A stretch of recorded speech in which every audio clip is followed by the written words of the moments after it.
Assalamualaikum warahmatullahi wabarakatuh. Hai semuanya, kembali lagi sama aku Andi Nur Hidayah, mahasiswi program studi Bimbingan dan Konseling Islam semester 4 Fakultas Usuluddin Adab dan Dakwah Universitas Islam Negeri Sultan Haji Muhammad Idris Samarinda. Yang pertama ada pandangan tentang perkembangan pribadi dan sosial.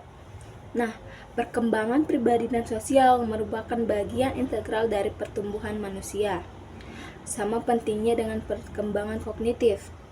Cara kita memahami diri sendiri, berinteraksi dengan orang lain, dan memandang dunia berkembang seiring waktu. Dan hal ini dapat dijelaskan melalui tahapan perkembangan.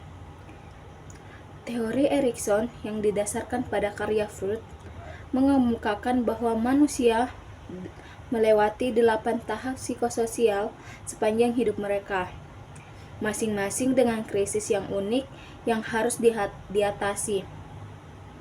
Keberhasilan dalam mengatasi setiap krisis ini membantu membentuk kepribadian dan kemampuan seseorang untuk beradaptasi dengan tantangan yang ada di masa depan.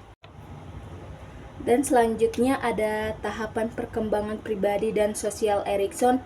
Nah, yang tahap pertama itu ada kepercayaan versus ketidakpercayaan, yaitu dari lahir sampai 18 bulan. Bayi belajar untuk mempercayai dunia dan orang-orang di sekitarnya, terutama ibu dan pengasuhnya. Ketidakkonsistenan atau penolakan dari ibu atau pengasuh dapat menyebabkan kepercayaan diri terhadap bayi. Terus yang tahap kedua yaitu otonomi versus keraguan. Ini tuh dari 18 bulan hingga 3 tahun. Anak-anak mulai mengembangkan kemandirian dan rasa kontrol atas diri mereka sendiri. Orang tua yang terlalu membatasi atau keras dapat membuat anak merasa tidak berdaya dan tidak kompeten, yang mengarah pada rasa malu dan keraguan. Terus selanjutnya ada tahap 3, yaitu inisiatif versus rasa bersalah, yaitu 3 hingga 6 tahun. Anak-anak mulai mengeksplorasi lingkungan mereka dengan rasa ingin tahu, keinginan untuk belajar. Hukuman yang berlebihan atau inisiatif mereka dapat membuat mereka merasa bersalah atau menghambat rasa ingin tahu mereka. Terus ada tahap 4, yaitu industri versus inferioritas, yaitu dari 6 tahun sampai 12 tahun. Anak-anak memasuki sekolah dan mulai belajar keterampilan baru.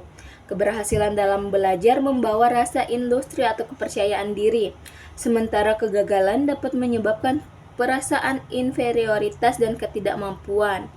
Nah, selanjutnya ada tahap 5, yaitu identitas versus kebingungan peran. Nah, ini tuh dari 12 hingga 18 tahun. Remaja mulai mempertanyakan siapa mereka dan bagaimana mereka cocok dengan dunia. Eksperimen dengan berbagai peran dan mulai membantu mereka membangun identitas pribadi mereka. Selanjutnya yaitu tahap 6, yaitu keintiman versus isolasi, yaitu dewasa muda. Orang dewasa muda mencari hubungan yang erat dan intim dengan orang lain. Kegagalan untuk membangun hubungan intim dapat menyebabkan isolasi dan kesepian. Terus ada tahap ketujuh, yaitu generativitas versus penyerapan diri, yaitu dewasa pertengahan. Orang dewasa fokus pada kontribusi mereka terhadap masyarakat dan generasi mendatang. Kegagalan untuk menemukan makna dan tujuan dalam hidup dapat menyebabkan rasa stagnasi dan penyerapan diri.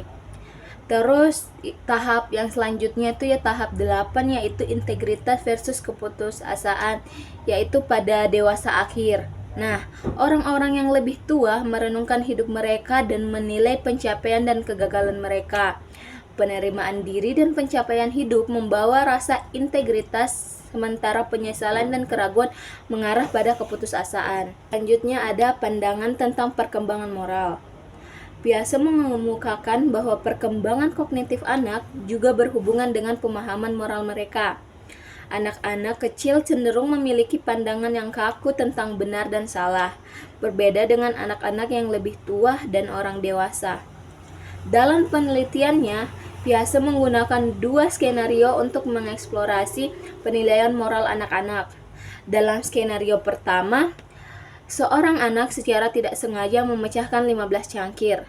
Sedangkan dalam skenario kedua, seorang anak memecahkan 1 cangkir saat berusaha mencuri kue. Nah, anak-anak yang lebih muda cenderung menilai perilaku berdasarkan hasil tindakan, sementara anak-anak yang lebih tua mempertimbangkan niat baik di balik tindakan tersebut.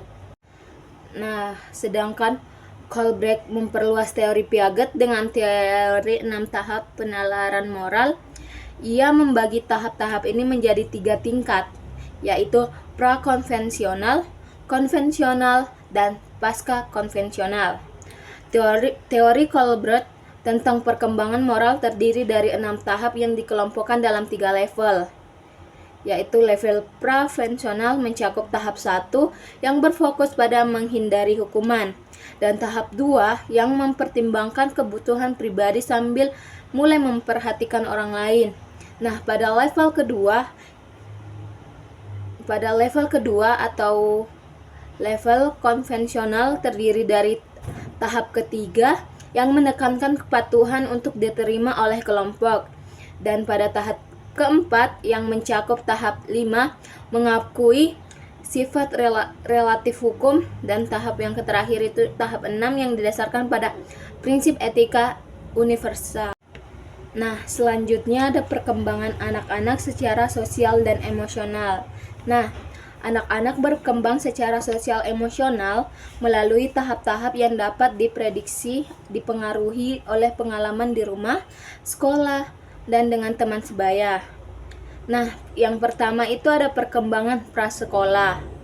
Anak-anak prasekolah membangun jaringan sosial yang berkembang dari keluarga ke lingkungan yang lebih luas, termasuk teman sebaya. Mereka dapat menghadapi tantangan untuk mengembangkan inisiatif dan ambisi tanpa rasa bersalah, yang dapat dibantu oleh pendidik dengan memberikan kesempatan untuk mengambil inisiatif, ditantang, dan berhasil. Hubungan dengan teman sebaya menjadi lebih penting, membantu anak-anak mengatasi egosentrisme dan belajar melihat perspektif orang lain. Perilaku prososial seperti berbagi dan membantu berkembang melalui peran orang tua dan interaksi dengan orang dewasa. Dan juga bermain merupakan kunci untuk perkembangan sosial dan kognitif, memungkinkan anak-anak mengeksplorasi ide-ide baru dan mengembangkan kreativitas mereka. Nah, dan selanjutnya itu ada perkembangan sekolah dasar. Nah, anak-anak sekolah dasar mulai menunjukkan keinginan untuk membuktikan kemampuan mereka dan mengembangkan rasa industri dan pencapaian yang didukung oleh lingkungan dan yang mendorong mereka. Mereka belajar bekerja sama dalam kelompok dan menunjukkan perilaku yang dapat diterima secara sosial. Keterampilan sosial emosional berpengaruh pada prestasi akademik. Konsep diri juga dan harga diri berkembang melalui pengalaman di rumah, sekolah, dan dengan teman sebaya. Anak-anak sekolah dasar mulai memahami diri mereka sendiri dengan cara yang lebih abstrak, mempertimbangkan kualitas dan kemampuan mereka. Yang terakhir itu ada perkembangan sekolah menengah pertama dan perkembangan sekolah menengah atas. Nah, masa remaja ditandai oleh perubahan signifikan dalam perkembangan sosial dan emosional. Anak-anak di kelas atas sekolah dasar berupaya untuk menjadi lebih dewasa, seringkali mengalami konflik dengan orang tua yang tidak selalu memahami perspektif mereka. Penerimaan teman sebaya menjadi sangat penting, mengaruhi harga diri dan perilaku. Misalnya, cara berpakaian. Hubungan dengan guru juga berubah, menjadi lebih kompleks dan terkadang menantang. Reflektivitas muncul sebagai diri khas masa remaja awal, membuat remaja kritis terhadap diri sendiri dan menyadari keunikan mereka. Nah, Erikson dan Marcia mengidentifikasi 4 status identitas, yaitu penyitaan, mengikuti pilihan orang tua, difusi identitas, tidak memiliki arah, moratorium, yaitu mengeksplorasi pilihan, dan pencapaian identitas atau memiliki komitmen yang jelas. Status identitas mempengaruhi perkembangan emosional. Dengan pencapaian identitas dan moratorium dikaitkan dengan harga diri yang lebih tinggi. Sementara penyitaan dan difusi identitas dikaitkan dengan harga diri yang lebih rendah. Keberhasilan dalam menemukan identitas sendiri membutuhkan eksperimen, fleksibilitas, dan dukungan dari orang tua, guru, dan teman sebaya. Baiklah, itu sedikit penjelasan mengenai perkembangan sosial, emosional, dan moral dari saya. Lebih dan kurangnya mohon maaf. Wabillahi taufiq wal hidayah. Wassalamualaikum warahmatullahi wabarakatuh.